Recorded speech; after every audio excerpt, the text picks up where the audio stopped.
अक्सर हम लोगों की ज़बान से कुछ ऐसे अल्फाज निकलते हैं, कुछ ऐसे वाक्य निकलते हैं, जो अल्फाज या तो किसी खास व्यक्ति के लिए होते हैं या फिर किसी खास परिस्थिति के लिए होते हैं। उन्हीं अल्फाज में से कुछ अल्फाज ये भी हैं कि ऊपर वाला ऐसी किस्मत किसी को भी ना दे, या ऊपर वाला ऐसी किस्मत किसी दुश्मन को भी ना दे। आज की ये कहानी भी आपको कुछ इन्हीं अल्फाजों के इर्द गिर्द घूमती हुई नजर आएगी। जब आप इस कहानी के एंड तक पहुंचेंगे तो शायद आपकी भी ज़बान से यही निकले कि ऊपर वाला ऐसी किस्मत किसी दुश्मन को भी ना दे। मार्च 2021 आगरा का सेंट्रल जेल। मार्च 2021 में आगरा का सेंट्रल जेल काफ़ी चर्चे में था और इसके पीछे की वजह थी एक व्यक्ति जो कि उस जेल में 20 साल से बंद था, जिसका नाम विष्णु तिवारी होता है। लेकिन इलाहाबाद हाईकोर्ट की नज़र जब इस व्यक्ति पर पड़ती, इसकी फाइल देखी जाती, तो हाईकोर्ट एक आदेश देता है और वो आदेश होता है कि विष्णु तिवारी को रिहा कर दिया जाए और उसे अब एक दिन भी उस जेल में ना रखा जाए। जिसके बाद विष्णु तिवारी काफ़ी चर्चे में आता है। न्यूज़ आर्टिकल्स में विष्णु तिवारी की कहानी लिखी जाती, तमाम तरह की एनजीओज उसके घर जाती, उसकी मदद करती, उससे सहानुभूति रखती। धीरे धीरे ये सब करते हुए 1 साल बीत जाता है। 20 साल उस चीज़ की वो सज़ा काटता है जो जुर्म विष्णु तिवारी ने किया ही नहीं था। और उसके बाद फिर धीरे धीरे 1 साल बीत जाता है, 2022 आ जाता है। जुलाई 2022 में विष्णु तिवारी के साथ एक और ऐसी घटना घटती है जिसके बाद तमाम लोगों की ज़बान से यही अल्फाज निकलते हैं कि ऊपर वाला ऐसी किस्मत किसी दुश्मन को भी ना दे। ये कहावत उस वक्त विष्णु तिवारी पर जाकर सटीक बैठती है जब विष्णु तिवारी के साथ दूसरी घटना होती है। इस कहानी की शुरुआत साल 2000 से होती है। साल 2000 उत्तर प्रदेश की राजधानी लखनऊ के करीब एक इलाका जिसका नाम ललितपुर होता है। इस ललितपुर में एक व्यक्ति जिसका नाम विष्णु तिवारी होता है। विष्णु तिवारी के परिवार में विष्णु तिवारी के 4 भाई, माता और पिता, इतने लोगों की फैमिली जो कि विष्णु तिवारी की थी। और ये फैमिली ठीक ठाक मिडिल क्लास थी, बहुत ज़्यादा अमीर भी नहीं और बहुत ज़्यादा गरीब भी नहीं। लेकिन इस घर में शायद तालीम की कमी थी, पढ़ाई की कमी थी, लोगों के पास नॉलेज की कमी थी। कुछ खेत थे जिसके चलते इनके घर में राशन आता था और इन्हीं खेत के ज़रिए इनका पेट पालन आगे चलता रहा। लेकिन साल 2000 में अचानक ललितपुर पुलिस चौकी पर एक महिला जाती है जो कि SC ST समाज से ताल्लुक़ रखती है और वो थाने जाकर एक रिपोर्ट दर्ज कराती है विष्णु तिवारी के नाम और ये इल्ज़ाम लगाती है कि विष्णु तिवारी ने उसके साथ दरिंदगी की, उसके साथ रेप किया। जिसके बाद ललितपुर पुलिस स्टेशन विष्णु तिवारी के खिलाफ मामला दर्ज किया जाता है। पुलिस विष्णु तिवारी को गिरफ्तार कर लेती है। गिरफ्तार करने के बाद उसे लोअर कोर्ट में पेश किया जाता है। अदालत उसकी फाइल को पढ़ती है और फैसला सुनाती है। विष्णु तिवारी के खिलाफ फैसला जो लोअर कोर्ट ने सुनाया था वो फैसला कुछ इस तरीके से था कि रेप की जो उसे सज़ा दी गई थी वो सज़ा 10 साल की थी। जिसके बाद उसे SC ST एक्ट के तहत उम्र कैद की सज़ा सुना दी जाती है। जिसके बाद विष्णु तिवारी को आगरा की सेंट्रल जेल में रखा जाता है। धीरे धीरे वक्त बीतता है। विष्णु तिवारी भी तालीम की कमी के कारण नॉलेज उसके पास होती नहीं कि उसे इससे आगे भी लड़ाई लड़ी जाती है या इससे आगे भी उसके पास ऑप्शंस है। उसके घर वालों को भी इससे लेकर कोई मामला नहीं। घर वाले इसी मामले को लेकर बेहद टेंशन में, तनाव कि उनके घर के एक आदमी के ऊपर रेप का आरोप है, वो शर्मिंदा।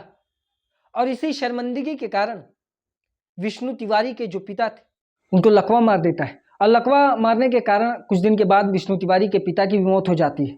और उसके बाद विष्णु तिवारी का जो बड़ा भाई था उसको भी इस मामले को लेकर काफ़ी टेंशन था, उसके भाई के ऊपर रेप का आरोप था। इसी गम में विष्णु तिवारी के बड़े भाई को भी दिल का दौरा पड़ता है, जिसकी वजह से विष्णु तिवारी के बड़े भाई की भी मौत हो जाती है। फिर विष्णु तिवारी की माँ वो भी इसी टेंशन में बीमार पड़ती है और उसकी भी मौत हो जाती है। उसके बाद एक और भाई जो इसी मामले को लेकर काफ़ी टेंशन में रहा करता था, काफ़ी परेशान रहा करता था और बीमारी के चलते इसी टेंशन को लेकर वो चलता रहा, जिसके बाद एक दिन उसकी भी मौत हो जाती है। 20 साल में विष्णु तिवारी ने अपने 3 भाई और अपनी माता और पिता को खो दिया था। इन 20 सालों में इतनी मौत होने के बावजूद भी हमारा सिस्टम, हमारा कानून इस तरह अंधा और बहरा बना रहा कि विष्णु तिवारी को किसी भी मौत पर आखिरी रस्म अदा करने के लिए पैरोल पर नहीं छोड़ा गया। उसे आखिरी रस्म यानी कांधा देना, उसकी आरती को लेकर जाना, इन सारी आखिरी रस्म में उसे शामिल नहीं होने दिया गया। जबकि हम लोगों के सामने कई ऐसे मामले आ भी चुके हैं जिनमें जो पैसे वाला होता है उसे पैरोल, जमानत आसानी से मिल जाती है, लेकिन एक व्यक्ति जो गरीब होता है, जिसके पास उसके कानून की लड़ाई लड़ने वाला कोई नहीं होता, तो उसके साथ कानून कुछ इस तरीके से खेलता है। हाल ही में आप देख लीजिए कि बाबा राम रहीम जो कई मरतबा पैरोल पर बाहर आता है, अब बाकायदा सिक्योरिटी के साथ वो कैंपेन करता है, पॉलिटिशियन के साथ घूमता है, लेकिन एक गरीब को इस चीज़ का मौका नहीं मिलता कि वो अपने घर वालों की आखिरी रस्म में शामिल हो सके। और यही मामला विष्णु तिवारी के साथ भी होता है। लेकिन इसी बीच धीरे धीरे वक्त गुजरता है। जब 16 साल विष्णु तिवारी का उस जेल में बीत जाता है, तो इस बीच एक नया जेलर आगरा की सेंट्रल जेल में अपॉइंट होता है। वो जेलर सब कैदियों के बारे में जानता है, उनकी फाइलें पढ़ता है। उन्हीं में से एक कैदी के बारे में उसे पता चलता है और वो कैदी विष्णु तिवारी होता है। जब उसकी फाइल वो जेलर पढ़ता है तो ये देखकर काफ़ी हैरान होता है और उसकी हैरानी की वजह कुछ इस तरह से थी कि उसके केस के आधे से ज़्यादा मामले उस फाइल में लिखे ही नहीं थे और उसे उम्र कैद की सज़ा दी गई थी। वो फ़ौरन अथॉरिटीज़ से बात करता है, लीगल टीम से बात करता है और फिर इलाहाबाद हाई कोर्ट को इस विष्णु तिवारी के ऊपर नज़र डालने को कहता है। इलाहाबाद हाई कोर्ट में ये मामला चला जाता है। वक्त गुजरता है, साल 2021 मार्च में इलाहाबाद हाई कोर्ट एक फ़ैसला सुनाता है और वो फैसला ये होता है कि विष्णु तिवारी को अब एक दिन भी उस जेल में नहीं रखना चाहिए। अगर विष्णु तिवारी अब से एक दिन भी उस जेल में रहेगा तो ये कानून के साथ जुल्म होगा और विष्णु तिवारी को साल 2021 में छोड़ दिया जाता है। असल में इसके पीछे का मामला जो होता है वो ये होता है कि जब विष्णु तिवारी के खिलाफ रेप का मामला दर्ज किया गया था तो उसी के साथ पुलिस ऑफिसर ने उसमें SC/ST का एक्ट लगा दिया था, जो कि एक खास जाति सूचक वाक्य बोलने से या गाली देने से या कुछ ऊंच नीच जैसी जाति सूचक बात कहने से ये मामला दर्ज किया जाता है। जबकि जब हाई कोर्ट विष्णु तिवारी की फाइल को पढ़ता है तो वो देखता है कि इसमें जो मामले दर्ज उसमें रेप का आरोप लगाया गया, लेकिन जो महिला है वो कहीं पर भी ये नहीं कहती कि इसके साथ कोई जाति सूचक वाक्य का प्रयोग किया गया या उसे जाति सूचक गालियां दी गई। ऐसा कोई भी मामला उस फाइल में नहीं था। हाई कोर्ट हैरान हो जाता है। जब हाई कोर्ट विष्णु तिवारी के आगे की फाइल को पढ़ती है तो देखती है कि उसमें जो महिला है उसने रेप का आरोप तो लगाया और ये मुकदमा 16 अप्रैल 2000 में दर्ज कराया गया, लेकिन रेप करने की जो तारीख बताई गई वो 3 दिन पहले यानी 13 अप्रैल की तारीख लिखी गई थी और उसमें जो महिला थी उसके साथ उसने कहा कि वो खेत पर जा रही थी घास काटने के लिए। इसी बीच उसके पीछे से विष्णु तिवारी आता है और उसके साथ ज्यादती करता है और उसके बाद वो महिला बताती है कि वो पहले दिन किसी को कुछ नहीं बताती, दूसरे दिन वो अपने ससुर को बताती और उसके बाद तीसरे दिन वो अपने हस्बैंड को भी नहीं बताती, बगैर किसी को बताए वो थाने आती है और थाने आने के बाद इसके विष्णु तिवारी के खिलाफ रेप का मामला दर्ज कराती है। और उसके बाद जब अदालत ये सारा मामला देखती है कि उसमें मेडिकल रिपोर्ट जब चेक करती है और ये देखती है कि इसके साथ रेप ही नहीं हुआ है और उसके बावजूद अदालत ने इसे उम्र कैद की तक की सज़ा दे दी, तो हाईकोर्ट काफ़ी हैरान होता है। फिर इसके बारे में और जानकारी निकालती है तो पता चलता है कि जिस परिवार की महिला ने विष्णु तिवारी के ऊपर ये आरोप लगाया था, ये मुकदमा दर्ज कराया था, उस परिवार से विष्णु तिवारी के परिवार की गाय बांधने और गाय के चारे को लेकर विवाद हुआ था, जिसके बाद उससे इस तरीके से बदला लिया गया था। और जब पुलिस वाला ये मुकदमा दर्ज करता है तो उसने अपनी तरफ से SC/ST एक्ट का इस्तेमाल किया और इसके खिलाफ मुकदमा दर्ज किया, जिसके बाद अदालत भी इन सारी चीज़ों पर ध्यान नहीं देती कि जो रिपोर्ट आई है मेडिकल रिपोर्ट, वो रिपोर्ट में विष्णु तिवारी के खिलाफ कोई भी सबूत नहीं मिला कि उसने इसके साथ ज्यादती की, रेप हुआ उसके साथ।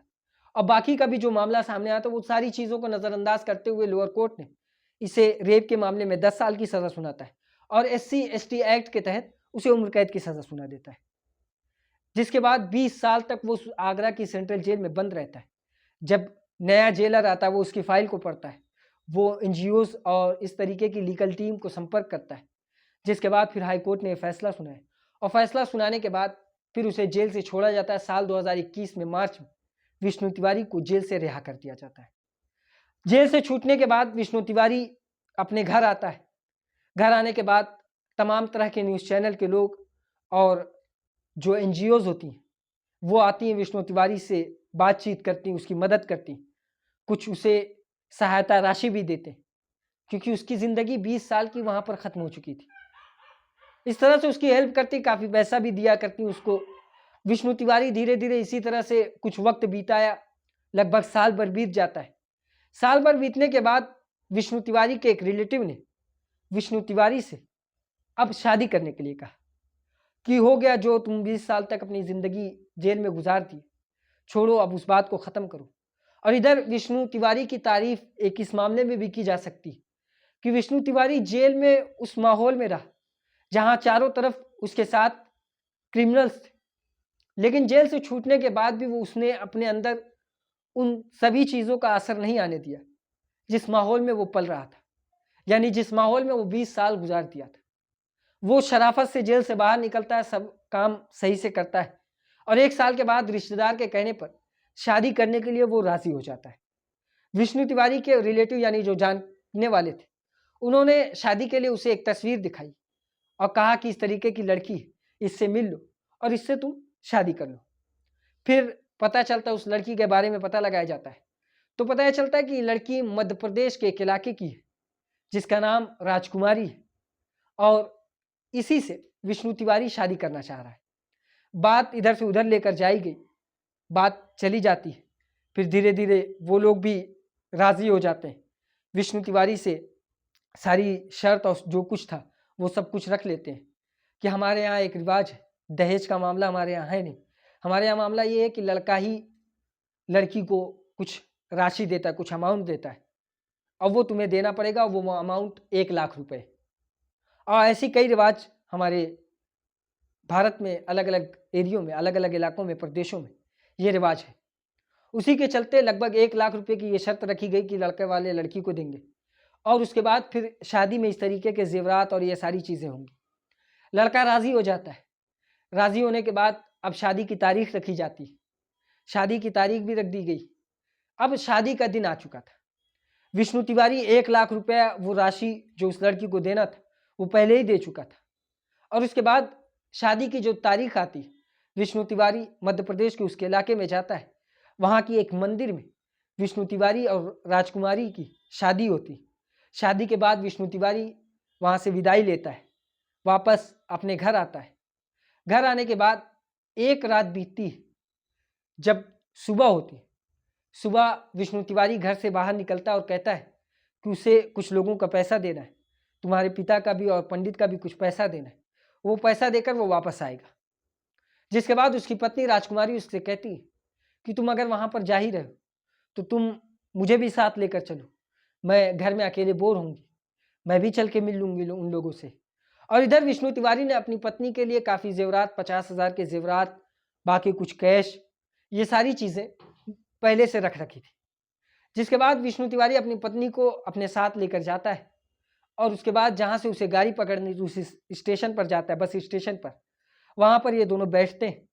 कुछ देर बैठने के बाद विष्णु तिवारी की पत्नी राजकुमारी कहती कि उसे प्यास लगी और तुम पानी लेकर आओ।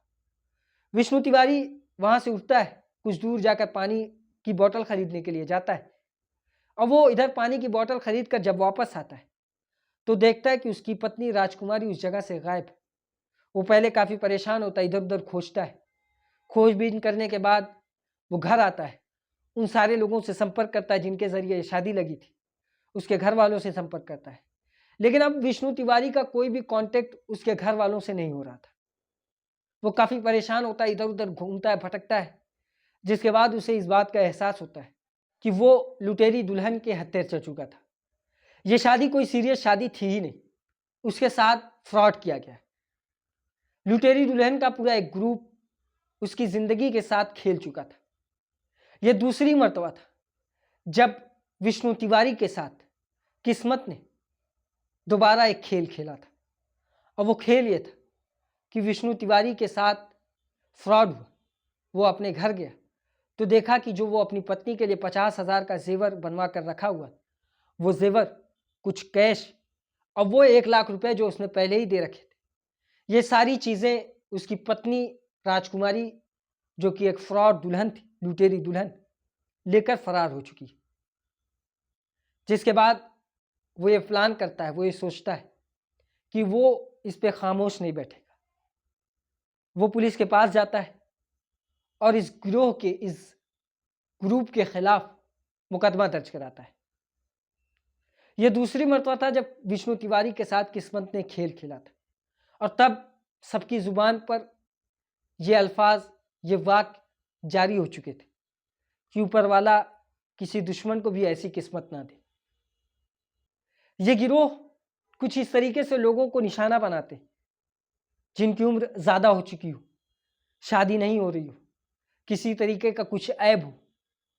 उनके लिए ये पहले उन तमाम दलालों से संपर्क करते जो दलाल रिश्ता लगाते, एजेंट्स, और उनको रिश्ते की पेशकश करते और फिर इस तरीके का मामला करते कि हमारे यहाँ ये रिवाज है कि शादी से पहले दूल्हे वाले यानी लड़के वाले लड़की वालों को इतना पैसा देंगे, और शादी के बाद फिर इस तरीके का मामला होगा। और फिर शादी करने के बाद जितने भी जेवरात होते हैं वो दुल्हन इकट्ठा करती शादी की एक ही रात। उनके पास एक ही ऑप्शन होता है कि पहली ही रात है जब तुम्हें वहाँ से फरार होने का मौका मिलेगा, और उसी रात को वो सारे जेवर, क्योंकि उसके पास मौजूद होते हैं, सारे जेवरात उसी को ही दिए जाते हैं। वो सारे जेवरात उसके पास मौजूद होते हैं, और वही रात होती है जब उसे भागने का सबसे आसान रास्ता उसके पास मौजूद होता है, वो भीड़ में निकल सकती है, और उसी का फ़ायदा उठाकर ये लोग वहाँ से निकल जाते हैं। विष्णु तिवारी ने कंप्लेन दर्ज कराई, उम्मीद है कि उसका मामला हल भी हो चुका होगा। इस तरह से एक व्यक्ति जिसके साथ किस्मत ने खेल खेला, 20 साल वो उस चीज़ की सज़ा काटता रहा जो सज़ा उसके ऊपर बनती ही नहीं थी, जिस सज़ा का वो हकदार ही नहीं, उसने वो जुर्म किया ही नहीं। उसके बाद फिर उसके साथ दूसरा हादसा होता है, उसकी शादी लुटेरी गैंग से हो जाती, उसकी दुल्हन लुटेरी दुल्हन बन जाती। ये थी आज की कहानी। इसी तरह की और कहानी सुनने के लिए हमारी इस वीडियो को लाइक करें, हमारे चैनल को सब्सक्राइब करें और बेल आइकन को ज़रूर दबाएं।